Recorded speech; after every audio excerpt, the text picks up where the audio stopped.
അടുത്തതായിട്ട് നമ്മുടെ ജോൺസൺ അയ്നിക്കലച്ചൻ്റെ കുടുംബാംഗമായ ബഹുമാനപ്പെട്ട ശ്രീമതി ഡോളി ജോൺസനെയാണ് ആശംസാ പ്രസംഗത്തിനായിട്ട് വേദിയിലേക്ക് ക്ഷണിക്കുന്നത്.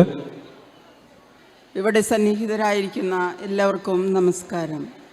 വിശുദ്ധ യൗസേപ്പ് പിതാവിൻ്റെ തീർത്ഥകേന്ദ്രത്തിൽ വെച്ച് ഞങ്ങളുടെ സഹോദരൻ്റെ, ഞങ്ങളുടെ സ്വന്തം ജോണേട്ടൻ്റെ സപ്തതിയും 45-ാം പൗരോഹിത്യ വാർഷികവും സംയുക്തമായി ആഘോഷിക്കാൻ ഇങ്ങനെയൊരു വേദി ഒരുക്കിയ, ഇതിൻ്റെ പിന്നിൽ പ്രവർത്തിച്ച എല്ലാ നല്ലവരായ നാട്ടുകാർക്കും ഇടവക ജനങ്ങൾക്കും സംഘാടകർക്കും പ്രത്യേകിച്ച് ഇടവകയിലെ കൊച്ചച്ഛന്മാർക്കും ഞങ്ങളുടെ കുടുംബാംഗങ്ങളുടെ പേരിൽ നന്ദിയുടെ പൂച്ചെണ്ടുകൾ അർപ്പിക്കുന്നു.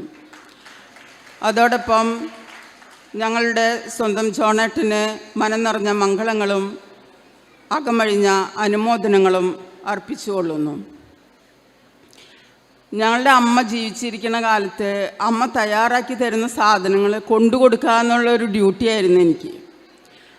ഈ ലോഹയൊക്കെ അമ്മ കഴുകി അയൺ ചെയ്ത് കൊടുക്കണം, എന്നാലും ഇടുള്ളൂ. അമ്മ പോയതിന് ശേഷം ഞാൻ ചോദിക്കാറുണ്ട്, പക്ഷേ അത്ര വൃത്തിയാവില്ല എന്ന് വിചാരിച്ചിട്ടാണോ, എന്നെ ബുദ്ധിമുട്ടിക്കേണ്ടെന്ന് വിചാരിച്ചിട്ടാണോ വേണ്ടെന്ന് പറയാറ്. ഞങ്ങളുടെ അപ്പനോടും അമ്മയോടും പല ബന്ധുക്കളും പല നാട്ടുകാരും വന്ന് ചോദിക്കാറുണ്ട്, ഇത്ര സുമുഖനായൊരു ചെക്കൻ, നല്ല പഠിക്കാൻ തലയുള്ളൊരു ചെക്കൻ, ആളെ കൊണ്ടുപോയിട്ട് അച്ഛനാക്കിയിരിക്കണു, വല്ല ഗവൺമെൻറ് ജോലിക്ക് വിട്ടെങ്കിൽ കുടുംബത്തിക്ക് ഉപകാരപ്പെടില്ലായിരുന്നു എന്ന്. പക്ഷെ അന്ന് അമ്മ പറഞ്ഞ മറുപടി, ദൈവം അവനെ തിരഞ്ഞെടുത്തു, അവൻ സ്വയം ജീവിതം സമർപ്പിച്ചു, ഞങ്ങളെ നിർബന്ധിച്ച് വിട്ടതല്ല, അവൻ്റെ ഇഷ്ടപ്രകാരം പോയതാണ്, ഞങ്ങൾക്കതിൽ സന്തോഷമേ ഉള്ളൂ. ഇന്ന് പൗരോഹിത്യ ജീവിതം ഇത്ര പവിത്രതയോടും വിശുദ്ധിയോടും കൂടി നയിച്ച് 45 വർഷങ്ങൾ പിന്നിടുമ്പോൾ ഞങ്ങളുടെ മാതാപിതാക്കളുടെ സാന്നിധ്യം ഇവിടെ ഇല്ലെങ്കിലും അവരുടെ ആന്തരികമായ സാന്നിധ്യം കൊണ്ട് അവരുടെ ആത്മാവ് സ്വർഗത്തിലിരുന്ന് സന്തോഷിക്കുന്നുണ്ടായിരിക്കും. അന്ന് അതിനെക്കുറിച്ച് പറഞ്ഞു കൊടുക്കാനൊന്നും എനിക്കത്ര വിവരം ഉണ്ടായിരുന്നില്ല. പക്ഷേ അതേക്കുറിച്ച് ആഴത്തിൽ ഞാൻ ചിന്തിച്ചപ്പോൾ പണ്ട് 10 വർഷമാണ്, ഇപ്പോൾ അത് 12 വർഷം. 12 വർഷം പരിശീലനം പൂർത്തിയാക്കിയിട്ട് വേണം ഒരു വൈദിക വിദ്യാർത്ഥി ആ ദൗത്യം ഏറ്റെടുക്കാൻ. 12 വർഷം എന്ന് പറഞ്ഞാൽ അത് ലോകത്തിൽ വെച്ച് ഏറ്റവും ദൈർഘ്യമേറിയ ഒരു പരിശീലനം. പണ്ട് കാലത്ത് ജീവപര്യന്തം തടവ് 12 വർഷമായിരുന്നു. ഏത് പ്രൊഫഷണൽ ജോലികളെ, പഠനത്തെ ഒക്കെ തട്ടിച്ചു നോക്കിയാലും അത് MBBS ആയിക്കൊള്ളട്ടെ, എൻജിനീയറിംഗ് ആയിക്കൊള്ളട്ടെ, ഇത്രയും പരിശീലനം ആവശ്യമുള്ള വേറെ ഒരു ജീവിതവൃത്തിയുമില്ല. ഏത് ഇടവകയിൽ ചെന്നാലും അവിടെ ഒരു 1000, 2000, 3000 കുടുംബങ്ങളുണ്ടാവും. ഇവരെയെല്ലാം ഏകോപിപ്പിച്ച് സമന്വയിപ്പിച്ച് ഒരു കുടക്കീഴിൽ കൊണ്ടുപോകണമെങ്കിൽ എളുപ്പമുള്ള കാര്യമല്ല. കുടുംബങ്ങളായിട്ട് പോലും നമുക്കൊരു കുടുംബം ഒത്തൊരുമയോടെ കൊണ്ടുപോകാനായിട്ട് കഷ്ടപ്പെടുന്നവരാണ് നമ്മളിൽ പലരും. ഒരു ചെടി പറിച്ച് നമ്മൾ മറ്റൊരു സ്ഥലത്ത് നടുമ്പോൾ അതിന് വേണ്ടത്ര പരിചരണം ലഭിക്കണം, അതല്ലെങ്കിൽ ആ ചെടി വാടിപ്പോവും. അതുപോലെ തന്നെയാണ് വൈദികരുടെ കാര്യം. 1 വർഷം അതല്ലെങ്കിൽ 3 വർഷം കഴിഞ്ഞാൽ അവർക്ക് വൈദികരുടെ സ്ഥലം മാറ്റം. ആ ചെല്ലുന്ന ഇടവകയിൽ അവിടുത്തെ ജനങ്ങളുടെ നല്ല സമീപനം, നല്ല സഹകരണം, നല്ല കൂട്ടായ്മ ഇതുണ്ടായില്ലെങ്കിൽ ഓരോ വൈദികരും ഓരോ ദിവസവും അൾത്താരയ്ക്ക് മുമ്പിൽ ബലിയർപ്പിക്കുമ്പോൾ സ്വയം ബലിവസ്തുവായി തീരുന്ന കാഴ്ചയാണ് നമുക്ക് കാണാൻ സാധിക്കുക. ഒരു വാക്കുമതി ഒരു വ്യക്തിയെ തളർത്താനും വളർത്താനും. ഇന്ന് കത്തോലിക്കനായി ജനിച്ച ഏതൊരു വ്യക്തിക്കും ജനനം മുതൽ മരണം വരെ വൈദികരുടെ സഹായം കൂടിയേ തീരൂ.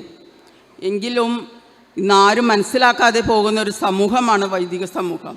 കാരണം കുറേ വിവാഹങ്ങൾക്ക് സാക്ഷ്യം വഹിക്കുന്നുണ്ട്, പക്ഷേ സ്വന്തമായൊരു വിവാഹം കഴിച്ചിട്ടില്ലാത്തവർ, സ്വന്തമായൊരു കുടുംബമില്ലാത്തവർ, കുറേ മാമോദിസകൾക്ക് സാക്ഷ്യം വഹിക്കുന്നുണ്ട്, പക്ഷേ സ്വന്തം എന്ന് പറയാനൊരു കുഞ്ഞില്ലാത്തവർ, എല്ലാവർക്കും എടുത്തു പറയാനൊരു ഐക്കൺ. എല്ലാ ആഘോഷങ്ങൾക്കും മുൻപന്തിയിൽ വൈദികരെ കാണാം, പക്ഷെ എല്ലാവരും പോയി കഴിഞ്ഞാലോ തണുത്ത് വിറങ്ങലിച്ച ചോറിന് മുന്നിൽ ഒറ്റയ്ക്കിരുന്ന് കഴിക്കുന്നവർ.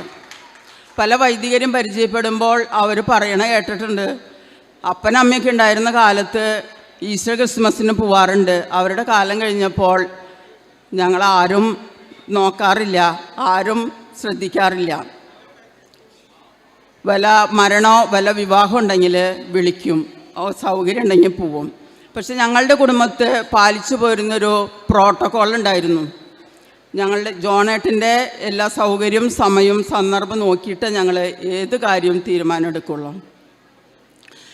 അമ്മ ഞങ്ങളെ വളരെ ഓർമ്മയോടുകൂടി ഏൽപ്പിച്ചു പോയ കാര്യമാണ് എണ്ണ കാച്ചി കൊണ്ടു കൊടുക്കണം, അതുപോലെ ഈസ്റ്റർ ക്രിസ്മസ് വരുമ്പോൾ ജോണേട്ടനെ വിളിച്ചുകൊണ്ട് പോകണമെന്ന്. ഇന്ന് ഈസ്റ്റർ ക്രിസ്മസ് മാത്രമല്ല, ഒരു ചെറിയ കാര്യം കിട്ടിയാൽ അതിനെ വലിയൊരു ആഘോഷമാക്കി മാറ്റാനും ജോണേട്ടന് മാത്രമല്ല ആളോട് ചേർന്ന് നിൽക്കുന്ന എല്ലാ സഹോദര വൈദികരും അതിൽ ഉൾപ്പെടുത്താനും ഞങ്ങൾ ശ്രമിക്കാറുണ്ട്. അവരെല്ലാവരും വളരെ സന്തോഷപൂർവ്വം അതിൽ ഞങ്ങളുടെ കൂട്ടായ്മയിൽ പങ്കെടുക്കാൻ വരുന്നത് വളരെ നന്ദിയോടെ ഓർക്കുന്നു. ജോണേട്ടൻ്റെ ആദ്യത്തെ ബർത്ത്ഡേ നടത്തിയത് എനിക്ക് നല്ല ഓർമ്മയുണ്ട്. 2015 വേലൂർ പള്ളിയിൽ കുർബാന മതി തലകറങ്ങി മിഷൻ ഹോസ്പിറ്റലിൽ അഡ്മിറ്റാക്കി. അവിടെ ഡിസ്ചാർജ് ചെയ്ത് പോരുമ്പോൾ ഡോക്ടർ പറഞ്ഞു ഈ അച്ഛന് മെഡിസിൻ അല്ല ആവശ്യം, റെസ്റ്റാണെന്ന്. അങ്ങനെ റെസ്റ്റ് എടുക്കാനായിട്ട് നിർബന്ധിച്ച് എൻ്റെ വീട്ടിലേക്ക് കൊണ്ടുപോയി. അതൊരു ഒക്ടോബർ മാസമായിരുന്നു. അന്ന് ഒക്ടോബർ 13 വളരെ ആർഭാടപൂർവ്വം ബർത്ത്ഡേ നടത്തി. ഇത്ര ആർഭാടത്തിൻ്റെ ആവശ്യമില്ല എന്ന് പറഞ്ഞ് എന്നെ കുറേ ചീത്ത പറഞ്ഞു. പക്ഷേ ഞാനതൊന്നും മൈൻഡ് ചെയ്തില്ല. മുന്നോട്ട് വെച്ച കാല് പിന്നോട്ട് വെച്ചില്ല. വളരെ ആർഭാടപൂർവ്വം അത് നടത്തിയിട്ടുണ്ടായി. തുടർന്ന് എല്ലാ വർഷങ്ങളിലും ചെറിയ തോതിലെങ്കിലും ജോണേട്ടൻ്റെ ബർത്ത്ഡേ ഞങ്ങൾ കുടുംബങ്ങളിൽ ആഘോഷിക്കാറുണ്ട്. ഇന്ന് ഈ നിറഞ്ഞ സദസ്സ് കാണുമ്പോൾ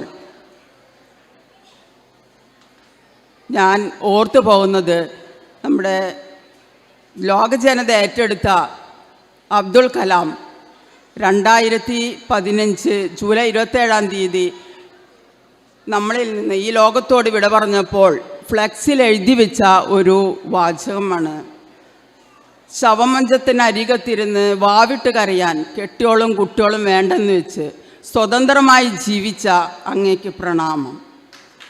ഇന്ന് ഈ പ്രൗഢഗംഭീരമായ ഈ സദസ്സ്, ഈ ഇടവക ജനങ്ങൾ ഞങ്ങളുടെ സഹോദരനെ വളരെ സ്നേഹപൂർവ്വം ഒത്തൊരുമയോടെ വളരെ ഒരേ മനസ്സോടെ ഏറ്റെടുത്തു എന്നതിൻ്റെ ഉത്തമ തെളിവാണ്.